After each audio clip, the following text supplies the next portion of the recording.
Okay.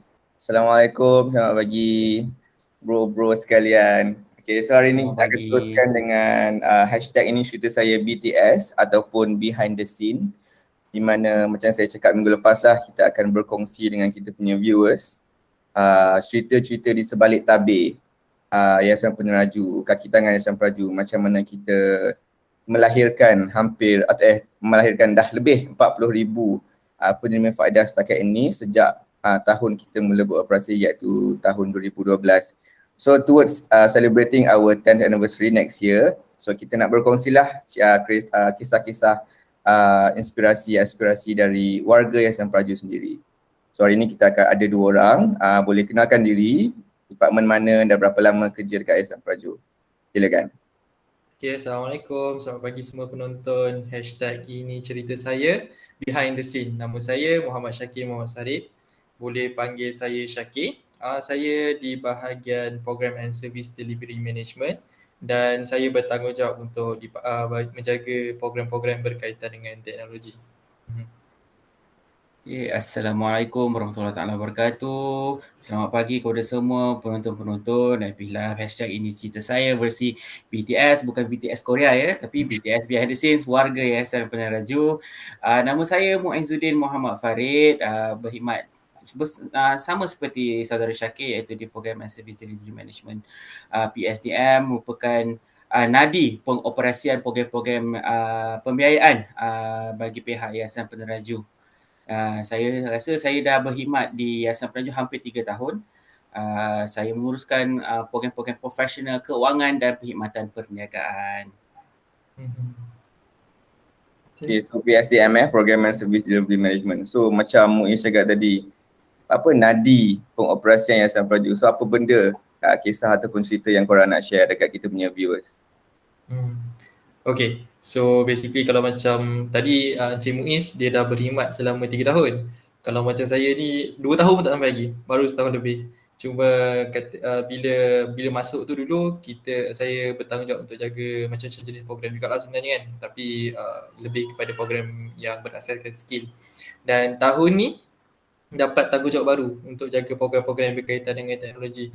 Which is sebenarnya kalau ikutkan saya memang tak ada background berkaitan dengan teknologi. Cuma bila dapat this responsibility, benda ni adalah sangat-sangat barulah bagi saya. Dan kalau ikutkan bila dah dapat program ni baru saya tahu keadaan macam mana sebenarnya kepentingan program-program yang berkaitan teknologi ni kepada pembangunan negara kita.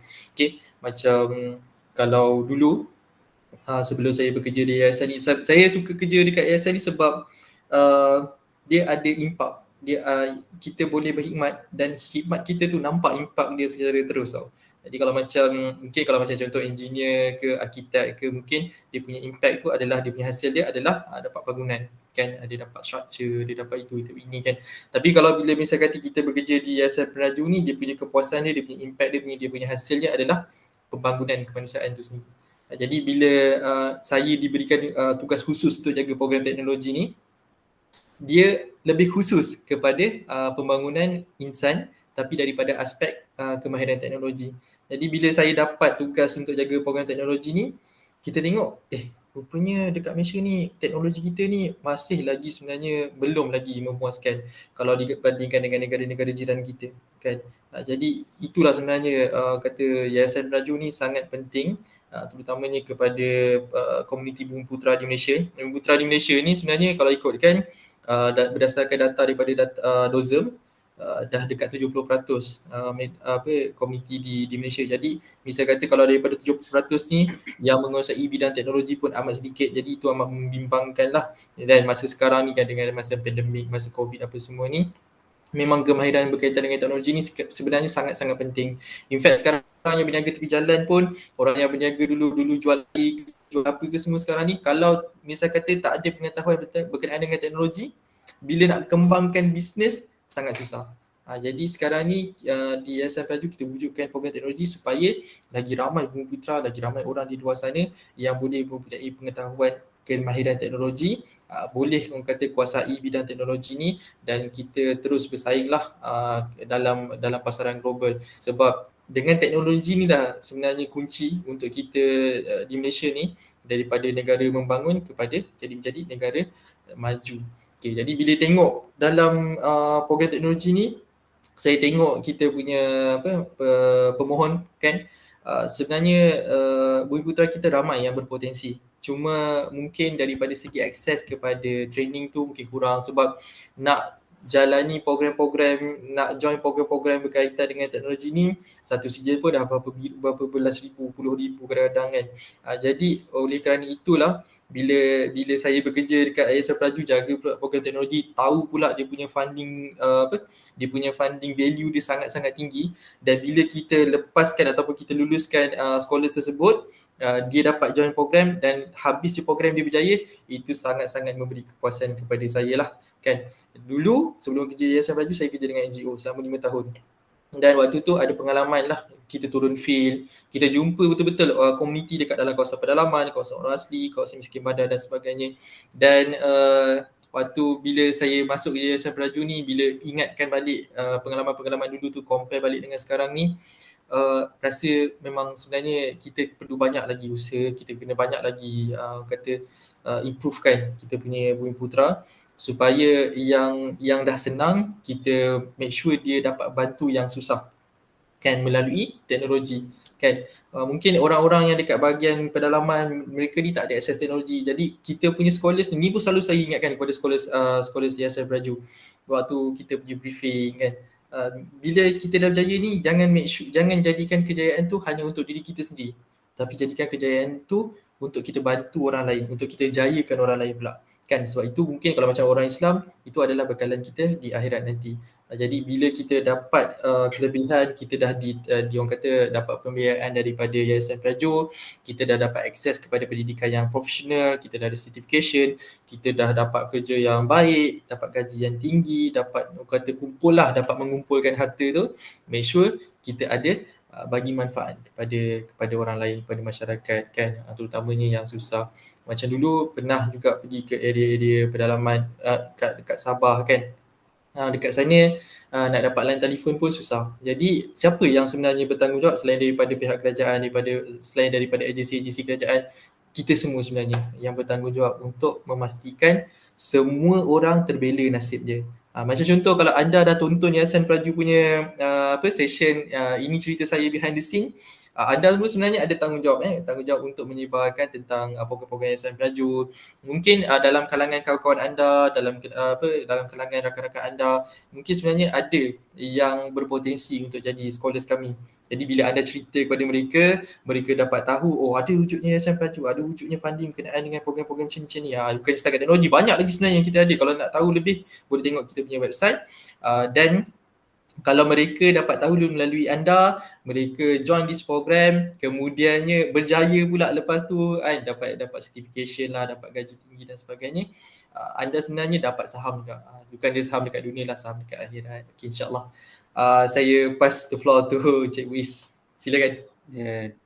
Thank you Saudara Syakir. I think banyak yang dah sebenarnya Saudara Syakir ceritakan mengenai the why kan, kenapa kita menjalankan program-program kita daripada sudut teknologi. Tapi macam saya pula, macam saya ceritakan tadi, saya dah hampir 3 tahun. Jadi waktu saya mula-mula masuk ni, saya sebenarnya uruskan program skill. Sebelum awal tahun ni saya menguruskan pula program keuangan dan perkhidmatan perniagaan. Apa yang pasti bila kita bekerja dengan Yayasan Pelaju ni ialah kita dapat satu kepuasan yang mana pada akhirnya kita tahu kita dapat memberi manfaat tu. Ada orang kata a tangible result yang kita boleh dapat. Sebab macam contoh, kalau Bumi Putera yang masuk program kita daripada B40 dapat naik kepada M40, dan daripada M40 dapat naik kepada T20. Yang itu yang kita mahukan. Hasil yang nyata yang sememangnya kita boleh jaja, kita boleh banggakan dengan kejayaan anak-anak Bumi Putera kita. Jadi orang kata macam program kewangan yang saya jaga ketika ini. Ini adalah satu industri yang mana sememangnya golongan Bumi Putera ni bukan majoriti dalam industri. Jadi sebab itu Yayasan Pelaju menghasilkan program-program profesional keuangan dan perkhidmatan perniagaan ketika ini. Kalau sekarang kita sedang menjalankan hampir 7 program ya. InsyaAllah tahun depan orang kata dengan orang kata bajet yang baru ni diumumkan oleh pihak kerajaan, kita akan menambahkan lagi 5. Jadi keseluruhannya 12 program keuangan yang mananya ini semua adalah program intervensi. termasuk juga program-program skill, teknologi, tunas, specialist yang kita ada selain program profesional bagi mengisi jurang, mengisi jurang yang mana memang talent-talent Bumi Putera kita ni masih ketinggalan. Jadi untuk merapatkan jurang. Jadi macam mana kita buat program Chartered Financial Analyst, CFA yang ini memang program lama kita lah, sejak 2013 kita jalan program ni. Sebelum intervensi yang dijalankan oleh pihak Yayasan Bumi Putera ni, orang kata CFA charter holder golongan Bumi Putera tu memang sikit. Orang kata boleh kira dengan jari. Dan alhamdulillah dengan pelibatan Yayasan Peneraju dalam program ini, bekerjasama dengan partners-partners kita, alhamdulillah setakat ni kita telah berjaya menghasilkan 59 Bumi Putera charter holders in CFA, yang mana orang kata memberi impak kepada keseluruhan industri secara keseluruhannya, mana kita menambahkan kita yang orang kata peluang-peluang yang kita berikan kepada anak-anak Bumi Putera kita. Jadi kebanyakan anak-anak Bumi Putera ni, kalau bukan setakat orang kata skill, teknologi, profesional apa semua ni, usually kalau kita tanya diorang macam mana dapat tahu berkenaan Yayasan Peneraju, apabila mereka terjumpa social media Yayasan Peneraju ataupun mendapat diwar-warkan oleh rakan-rakan ataupun ahli-ahli keluarga. Jadi kebanyakannya sebenarnya tu diorang tak tahu berkenaan kewujudan Yayasan Peneraju, sebab kita ni pun tahun depan baru masuk tahun ke-10 pengoperasian kewujudan Yayasan Peneraju. Jadi ini menjadi tanggungjawab kita. Kita sebagai orang kata warga di sebalik tabir, behind the scenes people of Yayasan Peneraju, untuk terus mewawarkan berkenaan kebaikan program-program yang kita jalankan di Yayasan Peneraju. Tapi kita turut bersama-sama juga bekerjasama dengan kita punya program partners, program manager dan juga semua alumni dan penerima-penerima faedah Yayasan Peneraju untuk terus mewawarkan berkenaan Yayasan Peneraju ni, sebab misi kita masih jauh.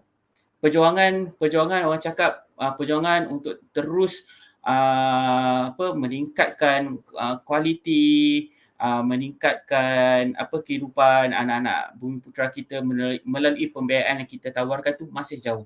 Jadi orang kata Yayasan Peneraju is here to stay for a long time lah, kan, to continue the journey ahead, insyaAllah. Betul, saya setuju dengan Encik Muiz tu, sebab basically di Yayasan Peneraju kita punya jenis intervensi ni bukannya short term. Betul. Intervensi kita sebenarnya walaupun dia punya duration of intervention tu sekejap, tapi dia punya impact tu sebenarnya long term. Betul. Kan, kalau macam contoh kan, kalau dulu saya pernah join program-program yang berkaitan dengan gelandangan kan, jadi kita selalu bagi bantuan one off, which is kita bagi makanan, food pack waktu tu juga kan. Rasa Cik ni pun pernah join juga kan.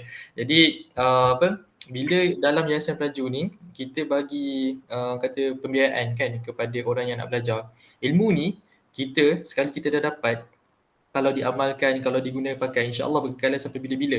Jadi itulah sebenarnya impact yang orang kata long term. Jadi di Yayasan Peneraju itu yang kita punya sasaran, dan kita memang tengok supaya kita nak pastikan bila penerima-penerima faedah ni bila dapat kita punya funding, bukannya semata-mata orang kata dapat funding saja, kita nak tahu dia punya impact dia, kesan dia, dan selepas dia dah dapat kita punya tajaan ataupun kita punya funding ni, apa dia punya masa hadapan. Itu yang sebenarnya yang orang kata kalau kerja dekat behind the scene ni, kalau kita dapat dia punya tengok trajectory, dia punya perubahan dia punya perkembangan dia tu, kita rasa puas hatilah kan.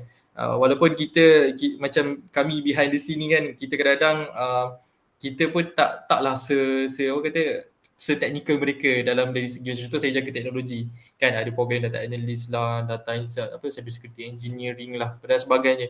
Kalau mereka ni, kalau sekolah-sekolah cerita dekat saya kan pasal benda-benda teknikal ni, insya-Allah saya tak faham kan. Insya-Allah memang kita kan, Muiz bersama kan, memang kita Muiz background engineering, saya background science. Bila cerita pasal benda-benda teknikal ni, macam Muiz cerita pasal finance, insya-Allah lah dia faham sikit-sikit lah, which is finance is duit kan. Tapi kalau macam bila kita dengar sekolah cerita pasal benda tu, mungkin kita memang tak faham. Tapi bila kita dapat tengok mereka ni daripada kita punya funding ni, mereka boleh explain in detail dekat kita walaupun kita tak faham. Dia macam mak bapak lah kan, anak-anak cerita macam-macam, tapi benda tu anak-anak je yang tahu. Kita ni yang mak bapak ni tak faham apa yang anak kita cakap, tapi kita tahu sebenarnya benda tu bermanfaat untuk mereka, kita rasa puas hati. Betul. Sangat puas hati. Dan yang paling cantiknya bukannya setakat dia daripada tidak tahu kepada tahu, ada satu lagi yang macam orang kata memberi kesan dalam lah. Memang kata benda ni menusuk kalbu bila misalnya kata kita dapat mengubah kehidupan. Macam contoh ada sekolah saya yang waktu dia nak apply program, dia dah masuk, dia memang qualified, very qualified punya candidates, dan bila waktu kita buat screening dia punya application tu memang tahulah okay this candidate dia ada potensi. Tapi tengah-tengah program tu tiba-tiba datang dekat saya dia WhatsApp saya cakap Cik Syakir, saya nak resign, saya nak withdraw daripada program. So macam kami ni, walaupun sebenarnya kami punya tanggungjawab adalah proses kan, sama ada kita buat decision sama ada nak accept withdrawal tu atau tak, tapi kita ada human touch. Kita tanya kenapa sebenarnya nak keluar ni, apa masalah sebenarnya. Kita tak adalah cakap kau nak keluar, okay bye. Tak ada. Kita buat intervention kita bukan setakat dalam program saja tau.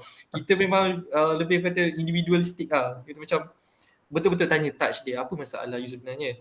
So dia cakap ayah saya baru meninggal kan, kemudiannya dalam keluarga dia tak ada siapa lagi yang boleh kata tanggung keluarga dia. Dia ada mak yang dah tua, yang dah berumur, kemudian sakit pula, ada 2 orang sekolah, masih lagi bersekolah, masih lagi masih lagi belajar, dan dia pun at the same time dia tengah intern, at the same time dia tengah ambil program kita. Okay, saya tanya dia, Abi kalau bila resign ni nak buat kerja apa? Kata dia nak buat food delivery dekat kampung dia, dekat area Kedah. Jadi bila fikir balik, kalau dekat tengah-tengah bandar ni pun nak buat food delivery tu is something yang challenging jugalah kan. Ni pula dekat bahagian kawasan kampung. Jadi tanyalah berapa dia punya pendapatan, dia kata sekian. Boleh tanggung ke? Dia kata tengok keadaan dululah, kalau macam saya kata banyak permintaan mungkin boleh dapat banyak. Tapi saya kita pernah kita rasa kan macam mana nak menguruskan keluarga, nak uruskan keluarga. Kita tahulah sebenarnya apa yang dia dapat tu sebenarnya tak cukup kan dengan keadaan family. Dia seorang je yang tanggung family. Jadi kami di Yayasan Pelaju kita berusaha lah untuk dapatkan khidmat bantuan daripada agensi lain supaya macam boleh backup lah. Sementara dalam masa 2 bulan dia join this program, kita backup dia punya family. Okay. Dan Alhamdulillah dia dapat teruskan the program, dan dia antara orang yang kata berjaya dalam one attempt. Yang ada beberapa orang tu first attempt pun fail, walaupun dia orang kata tak ada masalah keluarga dan sebagainya, tapi dia ni Alhamdulillah berjaya first attempt, which is sangat membanggakan lah. Dan bila dia dah habis program, dia WhatsApp saya cakap terima kasih Cik Syakir, terima kasih Yayasan Pelaju, bantu saya, bantu family saya. Sekarang ni dia dah bekerja sebagai junior data analyst, Alhamdulillah. So bila kita kan, kita sebenarnya tak kenal, dan lagi lebih-lebih lagi kita dalam situasi pandemik sekarang ni kan, memang engagement dengan sekolah sangatlah kurang, engagement yang fizikal sangatlah kurang.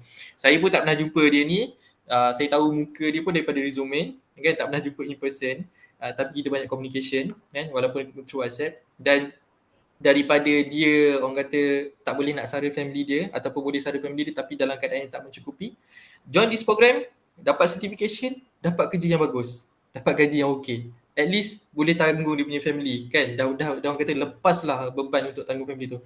So benda tu yang sangat memberi kesan kepada saya macam ya Allah, minta benda ni lah yang jadi orang kata bekalan dekat saya, bekalan untuk di akhirat nanti. Kalau misalnya kata ditanya apa yang kau dah buat dekat dunia, inilah yang kita boleh tunjukkan bahawa benda ni lah yang sebenarnya orang kata selama aku hidup ni, benda ni lah yang kata kita bawa untuk disembahkan nanti di akhirat nanti. Betul. I think apa yang saya boleh tambah bila Saudara Syakir apa yang dia dah ceritakan tadi berkenaan sekolah dia ialah ini kita kat Yayasan Pelaju ni, apa yang kita tawarkan ni bukan sekadar pembiayaan. Apa yang kita tawarkan ni adalah satu tanggungjawab. Bermaksud kita daripada pihak pengurusan, pihak pengoperasian program-program, bila mana kita buat program, kita bawa masuk penerima faedah, kita bukan hanya sekadar nak kita dapat penerima faedah semata-mata untuk buat program, tengoklah apa jadi. Tak, tapi kita mahu diorang semua lulus, semua berjaya, semua mendapat manfaat yang sebenar daripada pembiayaan yang kita tawarkan. Jadi bila mana ada isu-isu yang berbangkit berkenaan sekolah kita, masalah peribadi ataupun kalau macam program-program profesional ni, orang kata banyak yang isu naik selalunya adalah isu fail exam sebab program-program profesional memang terkenal dengan orang kata standard yang sangat tinggi yang mana kita memang sangat titik beratkanlah standard yang tinggi dari sudut pelaksanaan. Tetapi bila mana benda ni berlaku, kita akan buat intervensi. Kita akan bersama-sama dengan program manager kita. Orang kata kalau on the personal level pun kita ada, tapi kita juga bekerjasama dengan program manager kita, program partner kita untuk figure out macam mana for the next try untuk scholars kita lulus. Mungkin kita buat kelas-kelas tips tambahan ataupun kelas-kelas tambahan. Jadi selagi boleh kita nak mereka berjaya. Jadi itu yang saya rasa orang kata nilai tambah yang utama juga dalam program-program yang kita tawarkan dekat Yayasan Peneraju ni. Okay, saya sukalah bila Syakir dengan Muiz kata bekerja behind the scene dekat Yayasan Peneraju ni bukan sekadar nak dapatkan scholars semata-mata, but the feeling of satisfaction yang kita dapat bila the scholars tu complete dia program, lulus, berjaya, dapat ubah kehidupan, the intangible rewards kan tadi Muiz kata. Yes. Kita dapat tu. Puas hati lah is one of the most valuable things lah behind the scene. So apa harapan ataupun nasihat lah Syakir dengan Muiz kepada kita punya potential beneficiaries ataupun terhadap Yayasan Peneraju sendiri? Harapan saya untuk semua viewers, untuk semua scholars Yayasan Peneraju buat yang terbaik dalam kehidupan kita, dan macam yang saya selalu pesan lah dekat kita punya scholars, anda semua harapan negara, anda semua adalah pemangkin kepada pembangunan negara, bukannya semata-mata untuk kejayaan diri sendiri tetapi untuk membangunkan orang lain. Sebab bila kita membangunkan orang lain, sebenarnya kita membangunkan diri kita sendiri juga. Dan saya banyak saya banyak berwhatsapp lah dengan ada seorang pensyarah daripada Universiti Putra ni, Profesor Madya Dr. Anwar Syabali. Dia ni selalulah rajin kata hantar saya artikel-artikel yang ditulis dekat dalam surat khabar. Jadi antara topik yang paling dia suka lontarkan topik berkaitan Bumi Putra. Kan dia ada tekankanlah berkenaan dengan di mana sekarang sebenarnya Bumi Putra kita, level kita di mana daripada segi penguasaan ekonomi dan sebagainya. Kita ni masih lagi sebenarnya jauh ketinggalan. Dan saya harap bila adanya ramai scholars Yayasan Peneraju keluar daripada dah dapat certification nanti, dah dapat ilmu dan sebagainya, kita sama-sama bangunkan negara. Bukan Bumi Putra saja tapi untuk seluruh rakyat Malaysia amnya. Itu saja. Okay, kalau saya, I think saya tak adalah macam saudara Syakir ada orang kata-kata mutiara daripada profesor yang dia boleh kongsikan. Tapi mungkin satu benda yang saya boleh kongsikan ialah jangan berhenti to find a purpose of life kepada anak-anak Bumi Putra kita. So for us, kalau kita kat Yayasan Peneraju ni, our purpose is to provide the best opportunity untuk anak-anak Bumi Putra kita untuk berjaya daripada sudut pembiayaan yang kita tawarkan. Jadi kepada anak-anak Bumi Putra, gunakanlah peluang ni sehabis boleh. Get your sense of purpose in getting your certification, dapatkan persijilan, upgradekan diri, jadi anak-anak Bumi Putra yang berjaya, yang boleh kita banggakan, yang boleh kita orang kata menjadi contoh kepada anak-anak Bumi Putra yang lain. Gunakan peluang ni sehabis boleh. Sebab kalau walaupun peluang ni ada sebab dah termaktub kan yang memang yang disediakan untuk golongan Bumi Putra, tapi kalau kita tak gunakan dengan sehabis boleh, dia akan menghasilkan impak yang sangat minimum ataupun mungkin tiada impak sekalipun. Projek yang gagal, gajah putih. Kita tak nak semua macam tu.